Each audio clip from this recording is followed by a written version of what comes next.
వేగంగా పెంచే దిశగా కార్యాచరణ తీసుకోవాలని సీఎం చంద్రబాబు నాయుడు స్పష్టం చేశారు. ఆదాయాన్ని ఉత్పత్తి చేసే కీలక శాఖల అధికారులతో సమావేశం నిర్వహించిన ఆయన వేగవంతమైన ఆర్థిక వృద్ధికి అనుకూలమైన పరిస్థితులు, అవకాశాలను లోతుగా అధ్యయనం చేయాలని ఆదేశించారు. ప్రతి శాఖ తన వంతుగా ఆదాయ వనరుల గుర్తింపు, వినియోగంపై కార్యపద్ధతులు రూపొందించాలని సూచించారు. ఆదాయ వృద్ధి అభివృద్ధికి పునాది అనే దృష్టితో సమర్థవంతమైన పాలన అందించాల్సిన అవసరం ఉందన్నారు. పన్నులు, రవాణా, ఎక్సైజ్, మైనింగ్, పరిశ్రమలు, రైతు బజార్లు వంటి రంగాల్లో ఆదాయాన్ని పెంచే చర్యలు తీసుకోవాలని ముఖ్యమంత్రి తెలిపారు.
దేశంలో ఏ ముఖ్యమంత్రి చేయని మేలు మహిళలకు చేసిన ఘనత వైఎస్ జగన్మోహన్ రెడ్డిదేనని వైఎస్ఆర్సీపీ రాష్ట్ర కోఆర్డినేటర్ సజ్జల రామకృష్ణారెడ్డి అన్నారు. తాడేపల్లిలో జరిగిన పార్టీ మహిళా విభాగం రాష్ట్ర స్థాయి సమావేశంలో ఆయన మాట్లాడుతూ స్థానిక సంస్థల్లో 50% రిజర్వేషన్ కల్పించి జగన్ విప్లవాత్మక నిర్ణయం తీసుకున్నారని పేర్కొన్నారు. మహిళలను నిర్ణయాత్మక శక్తిగా మారుస్తుందన్న నమ్మకంతో జగన్ పాలన సాగిందని గుర్తు చేశారు. ప్రస్తుతం కూటమి పాలనలో మహిళలపైన కేసులు పెడుతున్న పరిస్థితిని తీవ్రంగా ఖండించారు. అన్యాయం జరిగిన ప్రతి చోట వైఎస్ఆర్సీపీ మహిళా విభాగం అండగా ఉండాలనే సందేశాన్ని ప్రజల్లోకి తీసుకెళ్లాలని సూచించారు. సొంతంగా పార్టీలను నడపగలిగి ప్రజల్లో బలమైన దీన్ని తెచ్చుకోగలగడానికి కావాల్సిన అవకాశం జగన్మోహన్ రెడ్డి గారు లాంటి వ్యక్తి అక్కడ ఉండింటే ఇప్పుడు బుల్డోజ్ చేసేవాడు ఆయన. ఎందుకంటే 50% వద్దన్నా 50% చేసి మిమ్మల్ని అందరినీ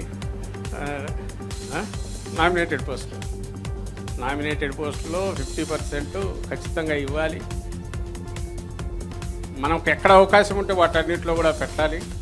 ఈవెన్ ఎలక్టెడ్ వాటిలో కూడా స్థానిక సంస్థల్లోని చూసి.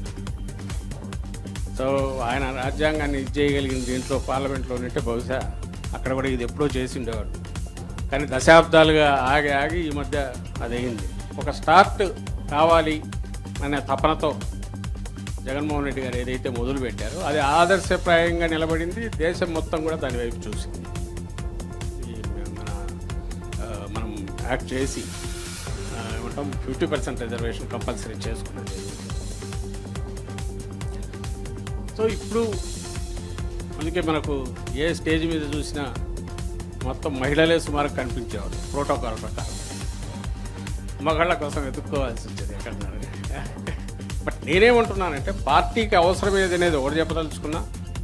పార్టీకి ఏది అవసరం అంటే పూర్తి జవసత్వాలతో డైనమిక్గా పార్టీ ముందుకు కదలాలి. ఆ కదలాలంటే ఇంతకుముందు అన్నట్టు దీంట్లో సగం మొత్తం ఓటర్లలో సగము కుటుంబాలని డిపెండ్ అయింది మహిళా శక్తి. అలాగే అన్ని వర్గాలకు అతీతంగా ఉండేది యూత్ ఒకరు ఉంటారు ఖచ్చితంగా. ఈ యూత్, మహిళలు, యువకులు, మహిళలు వీళ్ళు దాదాపు అన్ని సెక్షన్స్కి వచ్చేస్తారు. అంటే కింది వరకు, గ్రామ స్థాయి వరకు. అదేమో ఎనర్జీ, ఇదేమో బ్యాలెన్స్డ్ అప్రోచ్. యువత అనేసరికి మహిళలు కూడా ఉంటారు, యంగ్ లేడీస్ ఉంటారు. వాళ్ళను ఎంకరేజ్ చేయాలి, తీసుకురావాలి. మన దగ్గరికి వచ్చేసరికి మహిళల వైపు నుంచి చెప్పడానికి కావాల్సినన్ని ఉన్నాయి. జగన్మోహన్ రెడ్డి గారి గురించి, పార్టీ గురించి మీరు కిందికి తీసుకెళ్ళి చెప్పడానికి బహుశా ఏ పార్టీకి లేనంత ఇది మన దగ్గర ఉంది, సరుకు ఉంది. కొన్ని తిరిగి దాన్ని కరెక్ట్ తీసుకెళ్ళాలి, గుర్తు చేయాలి.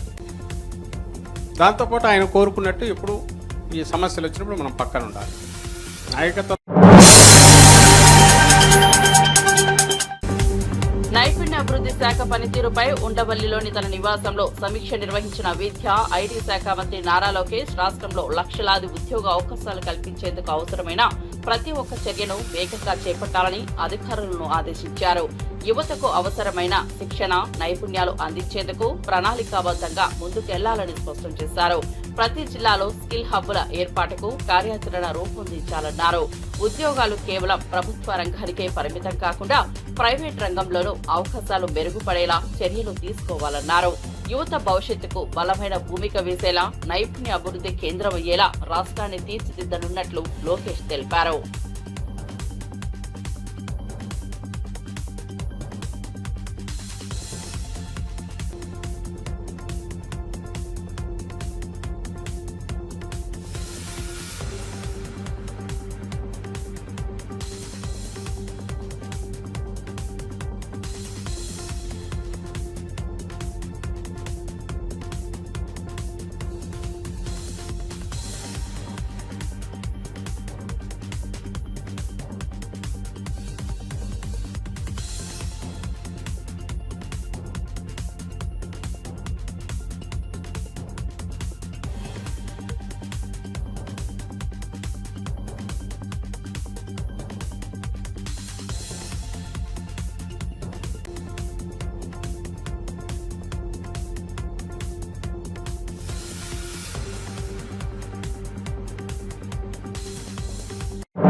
దేశ అభివృద్ధికి దారితీసే సామర్థ్యం కేవలం కాంగ్రెస్ పార్టీకే ఉందని తుంగతుర్తి ఎమ్మెల్యే మందుల సామీలు వ్యాఖ్యానించారు. స్వాతంత్ర సమరయోధుల నుంచి నేటి వరకు కాంగ్రెస్ పార్టీ దేశ నిర్మాణానికి నిలకడగా సేవలందించిందన్నారు. సామాజిక న్యాయం, ఆర్థిక సమతుల్యత, విద్య, వైద్య రంగాల్లో పురోగతి సాధించినది కాంగ్రెస్ పాలనలోనే అని గుర్తు చేశారు. ప్రజా సంక్షేమమే లక్ష్యంగా పనిచేసే పార్టీగా కాంగ్రెస్ ను అభివర్ణిస్తూ మళ్లీ దేశాన్ని అభివృద్ధి బాటలో నడిపించాలంటే కాంగ్రెస్ కు మద్దతివ్వాలని ప్రజలకు పిలుపునిచ్చారు. ప్రస్తుతం ఉన్న రాజకీయ పరిస్థితుల్లో కాంగ్రెస్ మాత్రమే దేశాన్ని ఆర్థికంగా, సామాజికంగా దృఢంగా నిలబెట్టగలదని స్పష్టం చేశారు. కాంగ్రెస్ పార్టీ దాదాపు 340 సంవత్సరాల చరిత్ర కలిగిన పార్టీ. కాంగ్రెస్ పార్టీ దేశ స్వాతంత్ర్యం కోసం అసువులు పోసిన కాంగ్రెస్ పార్టీ దాదాపు 70 సంవత్సరాలు కొట్లాడి కాంగ్రెస్ పార్టీ ఈ దేశానికి స్వాతంత్రం తీసుకొచ్చిన సందర్భంలో ఈ దేశం, ఈ ప్రజలు, ఈ ఆర్థిక వ్యవస్థ, ఈ వ్యవసాయ రంగం ఏ విధంగా ముందుకు పోవాలని ఆనాడు జవహర్లాల్ నెహ్రూ ప్రధానమంత్రిగా పంచవర్ష ప్రణాళిక తయారు చేసుకుని ఈ దేశాన్ని ముందుకు నడిపించింది కాంగ్రెస్ పార్టీ. మొట్టమొదటి పంచవర్ష ప్రణాళికలో ఈ ఆర్థిక వ్యవస్థ ఏ విధంగా ఉండాలి, ఆ తర్వాత వ్యవసాయ రంగం ఏ విధంగా ఉండాలి, ఆ తర్వాత ప్రాజెక్టులు కట్టుకోవాలి, రెండవ పంచవర్ష ప్రణాళికలో ఇవాళ అదే క్రమంలో నాగరి సాగర్ గారు కట్టుకున్నాం. ఇవాళ ఇక్కడ మూసీని కట్టుకున్నాం కనుక ఈ విధంగా అంచెలంచెలుగా పంచవర్ష ప్రణాళిక తయారు చేసుకుని ఈ దేశాన్ని ముందు వరుసలో పెట్టింది జవహర్లాల్ నెహ్రూ, ఇందిరాగాంధీ. ఇవాళ మనం నిలబడి చూస్తా ఉన్నాం. యుద్ధం జరిగితే చెప్తా ఉన్నాం. యుద్ధంలో ఎవరు తెచ్చిందో ఎవరు ఎప్పుడు మోడీ కూడా చెప్తలేదు. యుద్ధంలో ఎవరు వల్లాయను మన భారత సైనికులు బలమానంతో దగ్గర జరిగిన పథకమేది అనేది కూడా ఇలా క్లారిటీ లేవు. 1971 పాకిస్తాన్తో యుద్ధం జరిగితే ఆ యుద్ధంలో నిటారుగా నిలబడి శత్రుకు చెమలు పట్టించిన చరిత్ర ఇందిరాగాంధీ. అందుకోసమే కాంగ్రెస్ పార్టీ నిటారుగా నిలబడాలంటే ఈ బడుబలైన వర్గాల పక్షాన దేశ రక్షణ కోసం ఇవాళ పంజాబ్ కుల దేవతల మీద వాళ్ళు దాడి చేస్తే దేశం నాశనం అయిపోతుంది. స్వర్ణ దేవాలయంలో పింజాలు దాచుకుంటే పోయి కాల్చి చంపి ఈ దేశ రక్షణ కోసం తన బలిదానమైంది ఇందిరాగాంధీ. కూటమి ప్రభుత్వంలో ఉపాధి హామీ పథకం పూర్తిగా నీరుగార్చబడిందని వైఎస్ఆర్సీపీ నేత, మాజీ ఎమ్మెల్యే జగన్మోహన్ రావు తీవ్ర ఆగ్రహం వ్యక్తం చేశారు. తాడేపల్లిలో మీడియాతో మాట్లాడుతూ చందర్లపాడు ప్రాంతంలో ఉపాధి పనికి వెళ్లిన మహిళా ఫీల్డ్ అసిస్టెంట్ వేధింపులు భరించలేక పురుగుల మందు తాగి మృతి చెందడం దారుణమన్నారు. ఆమె మాట్లాడిన వీడియో ఉన్నా అనుమానాస్పద మృతిగా కేసు మలిచిన తీరును ఖండించారు. ఉపాధి పనుల్లో అక్రమాలను ప్రశ్నించినందుకే ఆమెను లక్ష్యంగా చేశారని ఆరోపించారు. రాష్ట్ర వ్యాప్తంగా టీడీపీ నేతల ప్రమేయంతో ఉపాధి హామీ పథకం దుర్వినియోగం అవుతోందని విమర్శించారు. బాధిత కుటుంబానికి న్యాయం జరగాలన్నారు. భాగంగా నందిగామ నియోజకవర్గంలో చంద్రలపాడు మండలంలో విపరింతలపాడు గ్రామం నుంచి ఒక మహిళ ఉపాధి పనులకు వెళితే ఫీల్డ్ అసిస్టెంట్ దూషించారని చెప్పి ఆత్మహత్య చేసుకున్నారు. ఆవిడ ఒక వీడియో కూడా రిలీజ్ చేశారు. రిలీజ్ చేస్తూ ఆవిడ ఆత్మహత్య గల కారణాలు కూడా క్లియర్గా తెలియజేశారు. ఆవిడ తెలుగుదేశం పార్టీ వీరాభిమాని, పార్టీ సానుభూతి పరురాలు, యాక్టివ్గా పనిచేస్తున్నటువంటి వ్యక్తి. అటువంటి వ్యక్తి ఈ ఉపాధి హామీ పనులకు సంబంధించిన ఫీల్డ్ అసిస్టెంట్ తనని అందరి ముందు ఎంత ఘోరంగా అవమానించాడు తెలియజేస్తూ, అక్కడ అంతమంది ఉన్నా కూడా ఏ ఒక్కరూ అతను ఆపలేదని భావించి చాలా బాధపడుతూ తన పరిస్థితిని మొత్తాన్ని తెలియజేస్తూ ఆవిడొక వీడియో రిలీజ్ చేసి పురుగుమందు తాగి దురదృష్టవశాత్తు మరణించారు. ఆవిడ చెప్పే విషయాలు ఖచ్చితంగా మనందరినీ ఆశ్చర్యానికి గురి చేస్తాయి. ఆవిడ చదువుకున్న ఆవిడ ఒక స్కూల్లో టీచర్గా పనిచేశారని చెప్పారు. ఒక షాప్ రన్ చేస్తున్నారు. నెట్ సెంటర్ కూడా పనిచేస్తుంది ఆవిడ ఆధ్వర్యంలో. అలాంటి మహిళ ఎంత బాధాకరంగా మాట్లాడారంటే, నా పెద్ద కొడుకు ఇంజనీరింగ్ చదువుతున్నాడు, ఈ 300 రూపాయలు వస్తే నా కొడుక్కి నేను ఖర్చులకు ఇవ్వగలను అనే ఉద్దేశంతో ఈ పథకంలో భాగంగా నేను పనులకు వెళ్తే నన్ను ఘోరంగా దూషించారు అని మాట్లాడింది ఆవిడ. అసలు ఆవిడ మాట్లాడితే ఎవరికైనా, ఎలాంటి వాళ్ళకైనా కళ్ళమ్మట నీళ్లు తిరుగుతాయి. అదేవిధంగా ఆవిడ క్లియర్గా చెప్పారు, పార్టీ పట్ల తనకున్న నమ్మకం, పార్టీ నాయకుల పట్ల తనకున్న నమ్మకాన్ని కూడా తెలియజేశారు. నారా చంద్రబాబు నాయుడు గారు కావచ్చు, లోకల్ ఎమ్మెల్యే సౌమ్య గారు కావచ్చు, పవన్ కళ్యాణ్ గారు కూడా కావచ్చు. తెలియజేస్తూ ఇతను చేసిన పనులన్నీ చెప్పింది.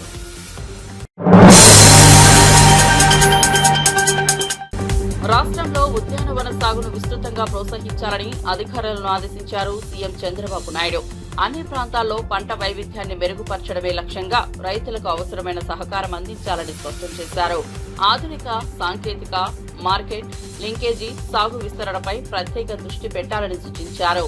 ఉద్యానవన పంటలతో రైతుల ఆదాయం పెరిగేలా చిత్తశుద్ధితో పనిచేయాలన్నారు. సాగులో నాణ్యతతో పాటు ఉత్పత్తి మెరుగుపడేలా మౌలిక సదుపాయాలను కల్పించేందుకు చర్యలు తీసుకోవాలని అధికారులకు సూచనలు ఇచ్చారు. ఉద్యానవన రంగం రాష్ట్ర ఆర్థిక అభివృద్ధికి కీలకంగా మారేలా దిశానిర్దేశం చేశారు.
ద్వారా దేశాన్ని ఏకతాటిపైకి తెచ్చి పాకిస్తాన్కు గుణపాఠం చెప్పిన ప్రధాని నరేంద్ర మోదీకి దైవ బలం కావాలని ప్రార్థిస్తున్నట్లు తిరుపతి ఎమ్మెల్యే ఆరణి శ్రీనివాసులు పేర్కొన్నారు.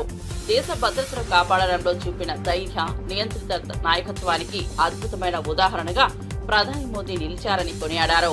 ఇలాంటి శక్తివంతమైన నాయకుడికి దివ్యశక్తి తోడుగా ఉండాలని, దేశం మరింత శక్తివంతంగా మారాలని తిరుమల శ్రీవారిని ప్రార్థించినట్లు తెలిపారు. ప్రధాని మోదీ నాయకత్వం దేశ ప్రజల గర్వకారణమని, భవిష్యత్తులో భారతదేశాన్ని మరింత శక్తివంతంగా తీర్చిదిద్దాలని ఆకాంక్షించారు.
చెన్నై కొత్తపల్లి సమీపంలో ఓ ముస్లిం వ్యక్తితో జరిగిన గొడవను రాజకీయం చేయాలని వ్యక్తులు ప్రయత్నిస్తున్నారని ధర్మవరం ఎమ్మెల్యే పరిటాల శ్రీరామ్ ఆవేదన వ్యక్తం చేశారు. ముస్లిం సోదరులతో తమకు అనుబంధం కొత్తది కాదని, తరతరాలుగా కొనసాగుతోందని స్పష్టం చేశారు. తన తండ్రి పరిటాల రవీంద్ర నుంచి తన వరకు ముస్లిం సోదరులు అండగా నిలిచి రాజకీయంగా ఎదిగే దారిని చూపించారని గుర్తు చేశారు. వ్యక్తిగత స్థాయిలో జరిగిన గొడవను తమ కుటుంబానికి అంటగట్టే ప్రయత్నం దురుద్దేశపూరితమని తేల్చి చెప్పారు. మతాల మధ్య చిచ్చు పెట్టే రాజకీయాలను ప్రజలు తిరస్కరిస్తారని హితవు పలికారు.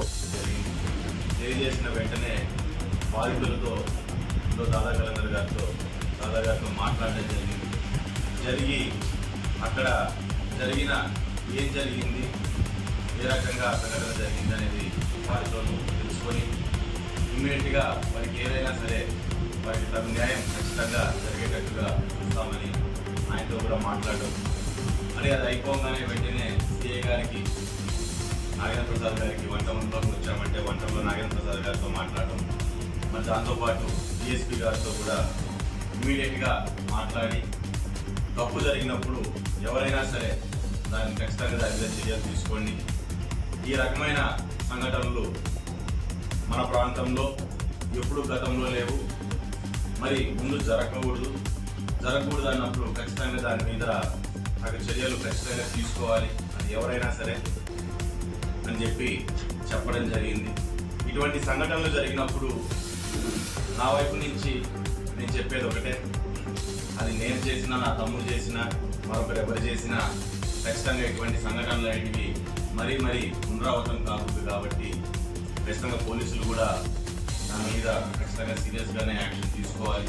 వారు తీసుకునే ఎనీ యాక్షన్కి మేము కూడా అడ్డం పోవడానికో లేకుంటే దాంట్లో సమర్థించడానికి కూడా నేనే కాదు, నా స్థానంలో ఇంకెవరున్నా కానీ దాన్ని ఖచ్చితంగా దాన్ని సమర్థించకూడదని చెప్పి నేను తెలియజేస్తున్నాను. మరి దాంతోపాటు నిన్న జరిగినప్పుడు ఈరోజు ధర్మవరంలో కొత్తగా నేను ఇక్కడున్న మాకు ముస్లిం సమాజానికి, ముస్లిం సోదరులందరికీ మాకు ఎప్పటి నుంచినో అవినాభావ సంబంధం అనేది ఎప్పటి నుంచినో కొత్తగా నాకు ఏర్పడిన సంబంధాలు కాదు, పరిచయాలు కాదు, లేకుంటే ఒకరి మీద ఒకరికి కొత్తగా ఏర్పడిన అభిమానాలు కాదు. ఇది పరిటాల రవీంద్ర గారు ఉన్నప్పటి నుంచి కూడా ముస్లిం సోదరులతో పాటు వాళ్ళ వెంటే నడిచాము.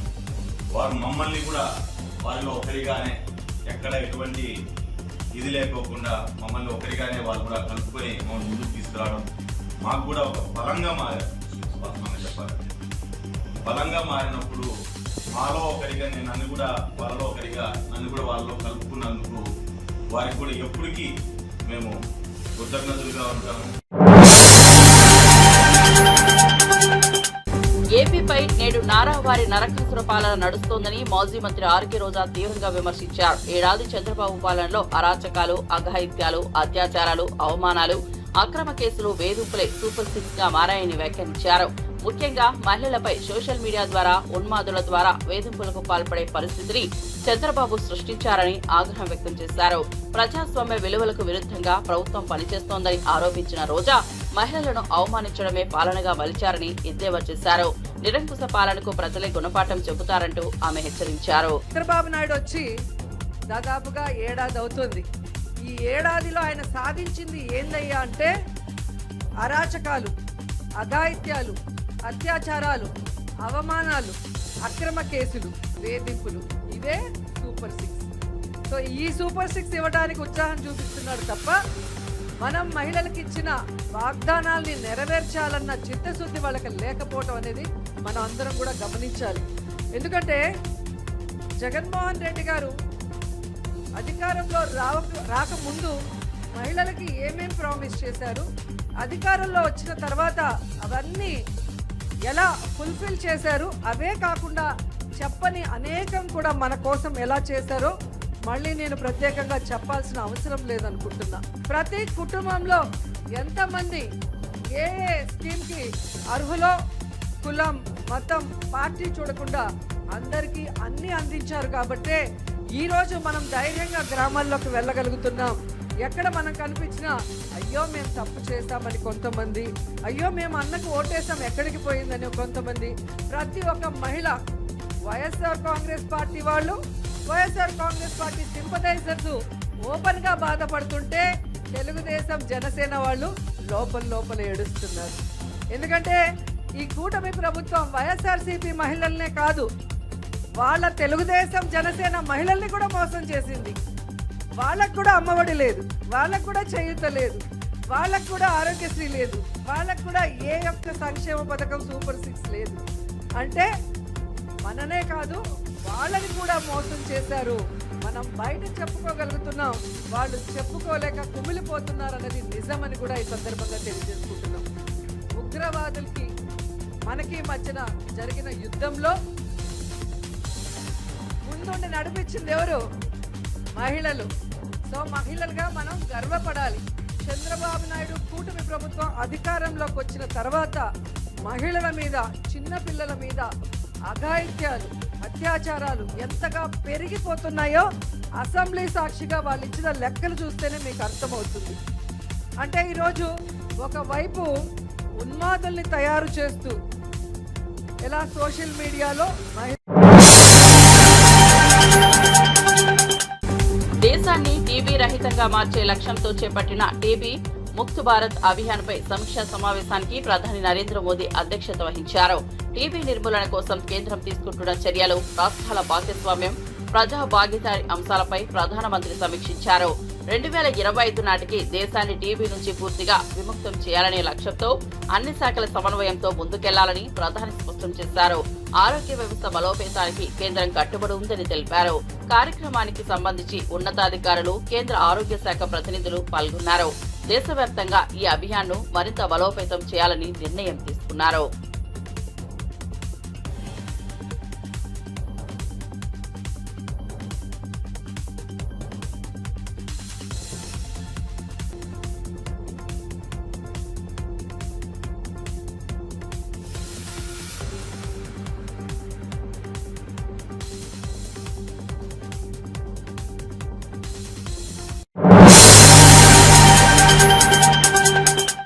బీజేపీ నేత ఈటెల రాజేందర్ పదవి రాకపోయినా ప్రెస్టేషన్లో అవాకులు చవాకులు పేలుతున్నారని టీపీసీసీ అధికార ప్రతినిధి లింగం యాదవ్ ఆగ్రహం వ్యక్తం చేశారు.